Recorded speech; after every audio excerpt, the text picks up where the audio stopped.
స్వామి, నేను విన్నాను మీరు పెళ్లి కోసం కుబేరుని దగ్గర అప్పు తీసుకున్నారు. ఇది నిజమేనా? అవును గరుడా. పద్మావతిని పెళ్లి చేసుకోవడానికి కుబేరుని సహాయం కోరాను. కానీ స్వామి, మీరు సర్వసంపదలకు అధిపతి కదా. అప్పు ఎందుకు?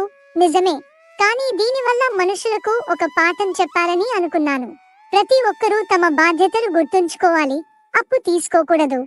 అలా తీసుకున్నా కూడా ఆ అప్పు తీర్చడం ధర్మమని నేర్పించడానికి ఇలా చేశాను. అర్థమైంది స్వామి. మరి భక్తులు ఇచ్చే కానుకలు కుబేరుని అప్పు తీర్చడానికి ఉపయోగిస్తారా? అవును. ప్రతి కానుక భక్తి యొక్క సంకేతం.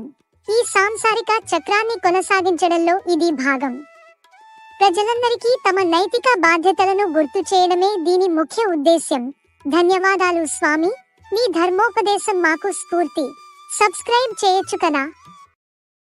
Download Share